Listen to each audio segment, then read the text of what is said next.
What's that? You want to be scared? Come with me.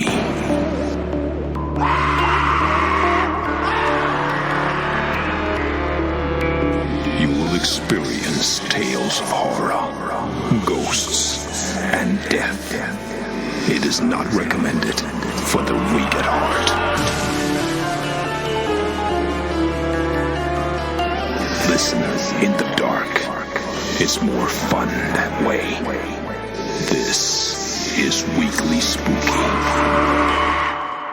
My friends, I'm Henrik Hutto, and I'm so glad to see you back for another episode with me, because we've got some scary feelings to feel together. And this week is very special, although every week is special here on the show. This week is especially special because we're going to be reading a story by one of the most legendary American horror authors of all time, Edgar Allan Poe.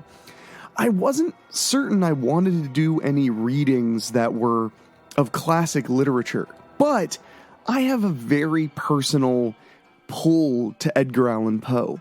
I have super vivid memories of being about 10 or 11 years old and going to my library at my elementary school and picking up a copy of a book of Edgar Allan Poe's stories, taking them home, getting home around 3 o'clock with, my mom getting home around 5 or 6, and reading the book by myself in the living room when a thunderstorm started. And that being one of the most legitimately scary moments of my childhood. I love it. And honestly, I want to rekindle that a little today. That's why we're going to do a little Poe for you. So I'm going to read you a little Poe. If you're not familiar with Poe, his words, pardon the pun, they're like poetry. They really are, though. They're like poetry to me. And this is probably one of my favorite readings I've ever done. So I hope you enjoy it. I hope you get a lot out of it. And please stick around afterward, and we'll do a little chitty chat. But for now, let's get straight to the spooky, my friends. The Black Cat by Edgar Allan Poe. For the most wild, yet homely narrative which I am about to pen, I neither expect nor solicit belief. Mad indeed I would be to expect it, in a case where my very senses reject their own evidence. Yet, mad am I not? And very surely do I not dream. But tomorrow I die, and today I would unburthen my soul. My immediate purpose is to place before the world plainly, succinctly, and without comment a series of mere household events. In their consequences, these events have terrified, have tortured, have destroyed me. Yet I will not attempt to expound them. To me, they have presented little but horror. To many, they will seem less terrible than Baroque's. Hereafter, perhaps, some intellect may be found which will reduce my phantasm to the commonplace. Some intellect more calm, more logical, and far less excitable than my own, which will perceive, in the circumstances I detail with awe, nothing more than an ordinary succession of very natural causes and effects. From my infancy I was noted for the docility and humanity of my disposition. My tenderness of heart was even so conspicuous as to make me the jest of my companions. I was especially fond of animals, and was indulged by my parents with a great variety of pets. With these I spent most of my time, and never was so happy as when feeding and caressing them. This peculiarity of character grew with my growth, and in my manhood I derived from it one of my principal sources of pleasure. To those who have cherished an affection for a faithful and sagacious dog, I need hardly be at the trouble of explaining the nature or the intensity of the gratification thus derivable. There is something in the unselfish and self-sacrificing love of a brute which goes directly to the heart of him who has had frequent occasion to test the paltry friendship and gossamer fidelity of mere man. I married early and was happy to find my wife a disposition not uncongenial with my own. Observing my partiality for domestic pets, she lost no opportunity of procuring those of the most agreeable kind. We had birds, goldfish, a fine dog, rabbits, a small monkey, and a cat. This latter was a remarkably large and beautiful animal, entirely black and sagacious to an astonishing degree. In speaking of his intelligence, my wife, who at heart was not a little tinctured by superstition, made frequent allusion to the ancient popular notion, which regarded all black cats as witches in disguise. Not that she was ever serious upon this point, and I mention the matter at all for no better reason than that it happens, just now, to be remembered. Pluto, this was the cat's name, was my favorite pet and playmate. I alone fed him, and he attended me wherever I went about the house. It was even with difficulty that I could prevent him from following me through the streets. Our friendship lasted in this manner for several years, during which my general temperament and character, through the instrumentality of the fiend intemperance, had, I blush to confess this, experienced a radical alteration for the worse. I grew day by day more moody, more irritable, more regardless of the feelings of others. I suffered myself to use intemperance language to my wife. At length, I even offered her personal violence. My pets, of course, were made to feel the change in my disposition. I not only neglected, but ill-used them. For Pluto, however, I still retained sufficient regard to restrain me from maltreating him, as I made no scruple of the maltreating the rabbits, the monkey, or even the dog, when by accident or through affection they came in my way. But my disease grew upon me, for what disease is like alcohol? And at length even Pluto, who was now becoming old and consequently somewhat peevish, even Pluto began to experience the effects of my ill temper. One night, returning home much intoxicated from one of my haunts about town, I fancied that the cat avoided my presence. I seized him, when, in his fright at my violence, he inflicted a slight wound upon my hand with his teeth. The fury of a demon instantly possessed me. I knew myself no longer. My original soul seemed at once to take its flight from my body, and a more than fiendish malevolence, gin-nurtured, thrilled every fiber of my frame. I took from my waistcoat pocket a penknife, opened it, grasped the poor beast by the throat, and deliberately cut one of its eyes from the socket. I blush, I burn, I shudder, while I pen the damnable atrocity. When reason returned with the morning, when I had slept off the fumes of the night's debauch, I experienced a sentiment, half of horror, half of remorse, for the crime of which I had been guilty. But it was, at best, a feeble and equivocal feeling, and the soul remained untouched. I again plunged into excess and soon drowned in wine all memory of the deed. In the meantime, the cat slowly recovered. The socket of the lost eye presented, it is true, a frightful appearance, but he no longer appeared to suffer any pain. He went about the house as usual, but, as might be expected, fled in extreme terror at my approach. I had so much of my old heart left as to be at first grieved by this evident dislike on the part of a creature which had once so loved me. But this feeling soon gave place to irritation, and then came, as if to my final and irrevocable overthrow, the spirit of perverseness. Of this spirit philosophy takes no account, yet I am not more sure that my soul lives than I am that perverseness is one of the primitive impulses of the human heart. One of the indivisible primary faculties, or sentiments, which give direction to the character of man. Who has not, 100 times, found himself committing a vile or a silly action for no other reason than because he knows he should not? Have we not perpetual inclination, in the teeth of our best judgment, to violate that which is law, merely because we understand it to be such? This spirit of perverseness, I say, came to my final overthrow. It was this unfathomable longing of the soul to vex itself, to offer violence to its own nature, to do wrong for wrong's sake only, that urged me to continue and finally to consummate the injury I had inflicted upon the unoffending brute.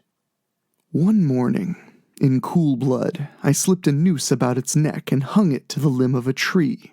Hung it with the tears streaming from my eyes, and with the bitterest remorse at my heart.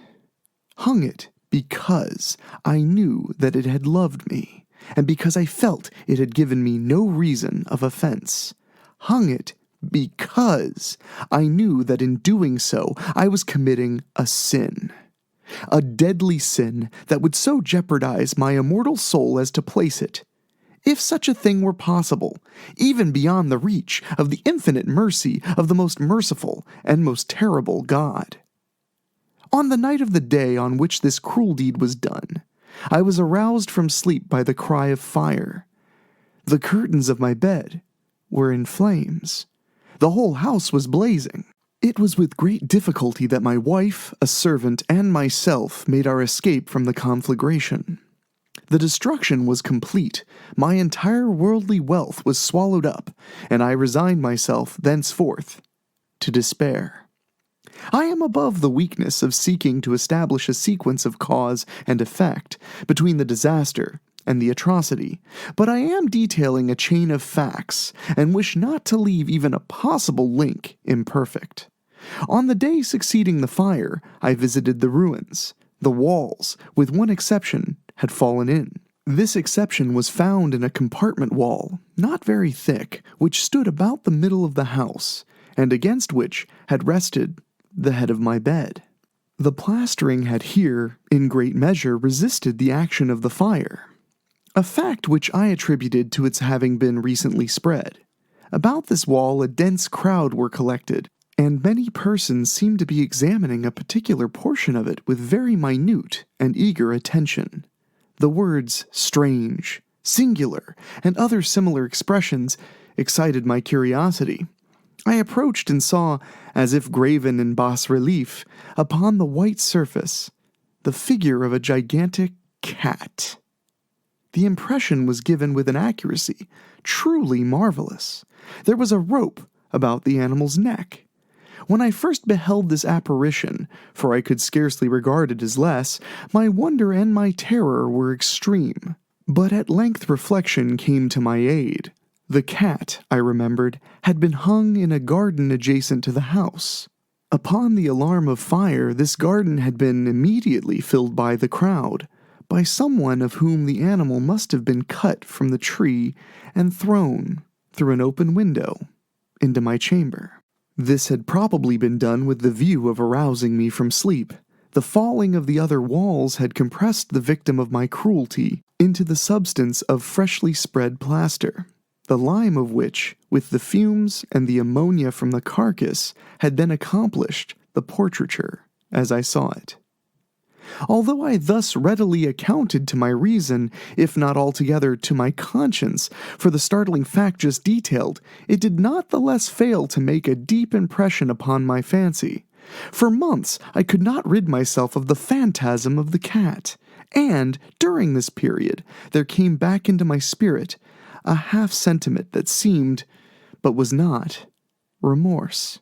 I went so far as to regret the loss of the animal, and to look about me, among the vile haunts which I now habitually frequented, for another pet of the same species, and of somewhat similar appearance, with which to supply its place. One night, as I sat, half stupefied in a den of more than infamy, my attention was suddenly drawn to some black object, reposing upon the head of one of the immense hogsheads of gin or of rum, which constituted the chief furniture of the apartment. I had been looking steadily at the top of this hogshead for some minutes, and what now caused me surprise was the fact that I had not sooner perceived the object thereupon. I approached it and touched it with my hand.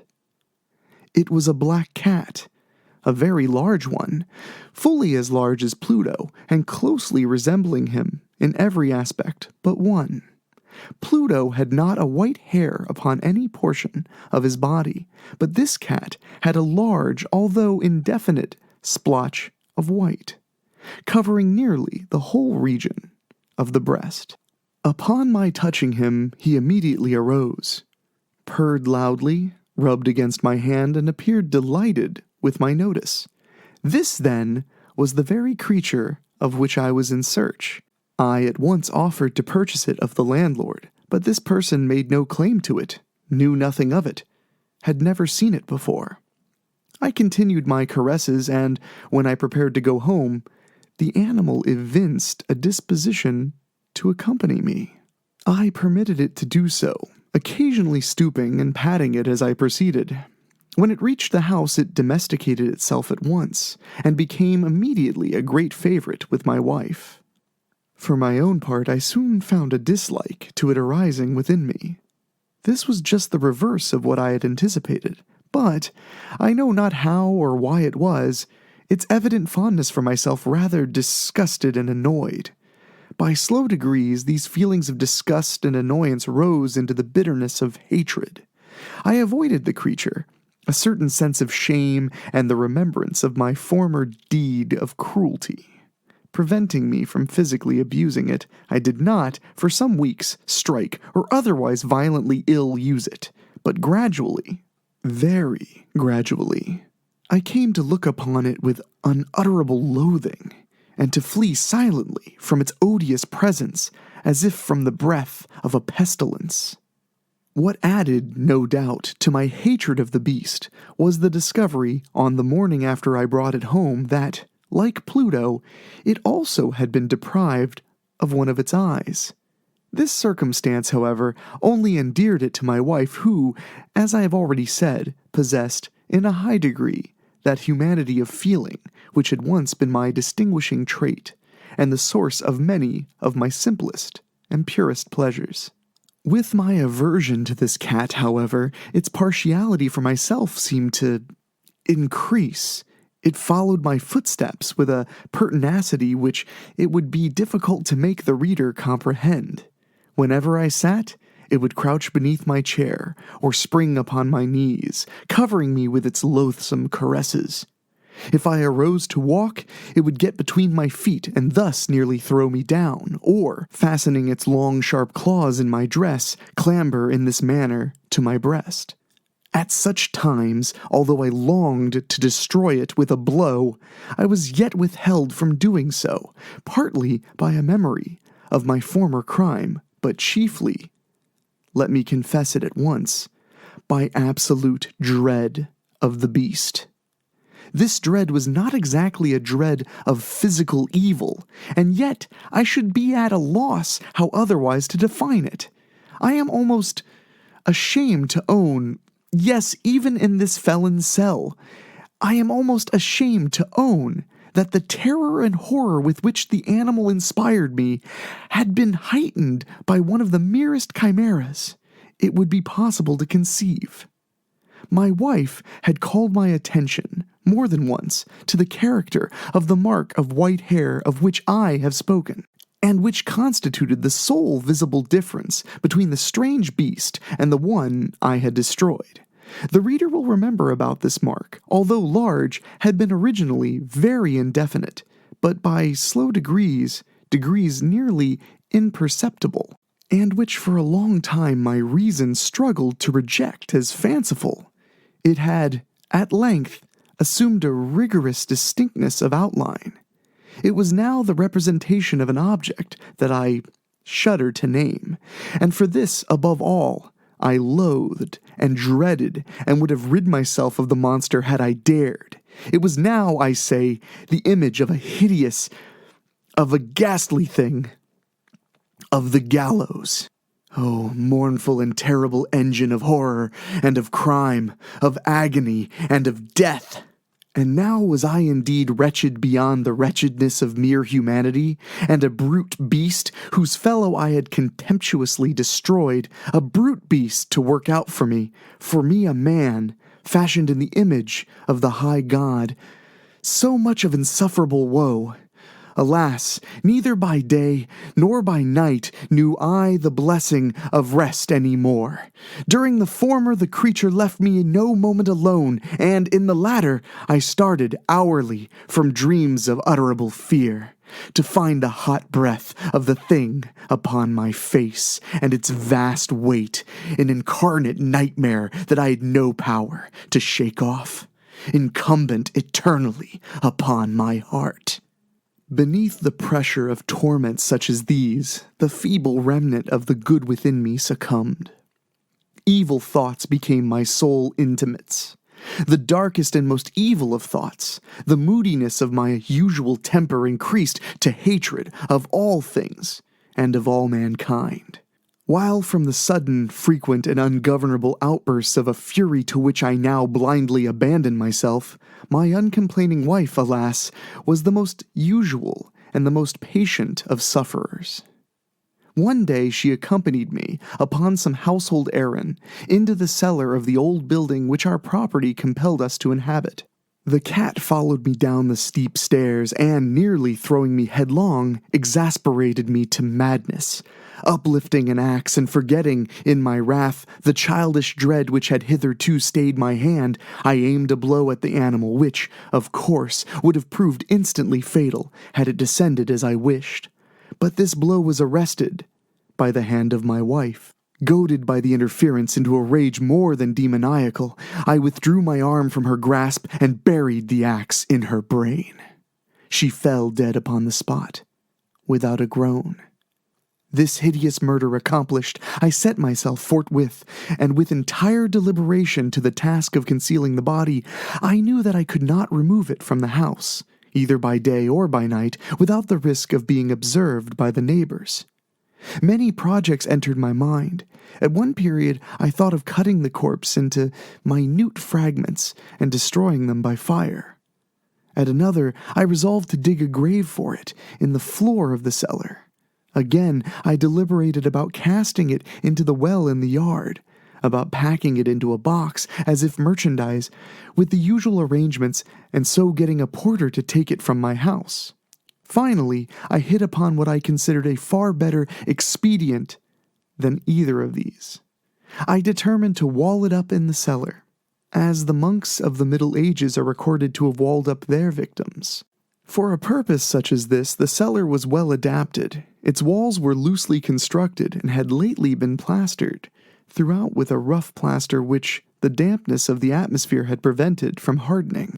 Moreover, in one of the walls was a projection caused by a false chimney or fireplace that had been filled up and made to resemble the rest of the cellar. I made no doubt that I could readily displace the bricks at this point, insert the corpse, and wall the whole up as before, so that no eye could detect anything suspicious. And in this calculation I was not deceived. By means of a crowbar I easily dislodged the bricks, and, having carefully deposited the body against the inner wall, I propped it in that position, while, with little trouble, I relaid the whole structure as it originally stood. Having procured mortar, sand, and hair, with every possible precaution, I prepared a plaster which could not be distinguished from the old, and with this I very carefully went over the new brickwork. When I had finished, I felt satisfied that all was right. The wall did not present the slightest appearance of having been disturbed. The rubbish on the floor was picked up with the minutest of care. I looked around triumphantly and said to myself, "Here, at least, then, my labor has not been in vain." My next step was to look for the beast which had been the cause of so much wretchedness, for I had, at length, firmly resolved to put it to death. Had I been able to meet with it, at the moment there could have been no doubt of its fate, but it appeared that the crafty animal had been alarmed at the violence of my previous anger, and forbore to present itself in my present mood. It is impossible to describe or to imagine the deep, the blissful sense of relief which the absence of that detested creature occasioned in my bosom. It did not make its appearance during the night, and thus, for one night at least, since its introduction into the house, I soundly and tranquilly slept. I slept even with the burden of murder upon my soul. The second and third day passed, and still my tormentor came not. Once again, I breathed as a free man. The monster, in terror, had fled the premises forever. I should behold it no more. My happiness was supreme. The guilt of my dark deed disturbed me but little. Some few inquiries had been made, but these had been readily answered. Even a search had been instituted, but, of course, nothing was to be discovered. I looked upon my future felicity as secured. Upon the 4th day of the assassination, a party of police came, very unexpectedly, into the house, and proceeded again to make a rigorous investigation of the premises. Secure, however, in the inscrutability of my place of concealment, I felt no embarrassment whatsoever. The officers bade me accompany them in their search. They left no nook or corner unexplored. At length, for the 3rd or 4th time, they descended into the cellar.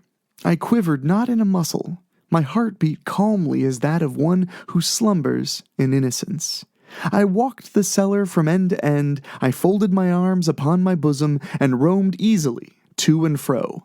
The police were thoroughly satisfied and prepared to depart. The glee at my heart was too strong to be restrained. I burned to say if but one word by way of triumph, and to render doubly sure their assurance of my guiltlessness. "Gentlemen," I said at last as the party ascended the steps, "I delight to have allayed your suspicions. I wish you all health and a little more courtesy. By the by, gentlemen, this is a very well-constructed house." In the rabid desire to say something easily, I scarcely knew what I uttered at all. I may say, an excellently well-constructed house. These walls, are you going, gentlemen? These walls are solidly put together. And here, through the mere frenzy of bravado, I rapped heavily with a cane which I held in my hand upon that very portion of the brickwork behind which stood the corpse of the wife of my bosom. But may God shield and deliver me from the fangs of the arch-fiend. No sooner had the reverberation of my blows sunk into silence than I was answered by a voice from within the tomb, by a cry, at first muffled and broken, like the sobbing of a child, and then quickly swelling into one long, loud, and continuous scream, utterly anomalous and inhuman. A howl, a wailing shriek, half of horror and half of triumph, such as might have arisen only out of hell, conjointly from the throats of the damned in their agony, of the demons that exult in the damnation. Of my own thoughts, it is folly to speak. Swooning, I staggered to the opposite wall. For one instant, the party upon the stairs remained motionless, through extremity of terror and of awe. In the next, a dozen stout arms were toiling at the wall. It felt bodily. The corpse, already greatly decayed and clotted with gore, stood erect before the eyes of the spectators. Upon its head, with red extended mouth and a solitary eye of fire, sat the hideous beast whose craft had seduced me into murder, and whose informing voice had consigned me to the hangman. I had walled the monster up within the tomb.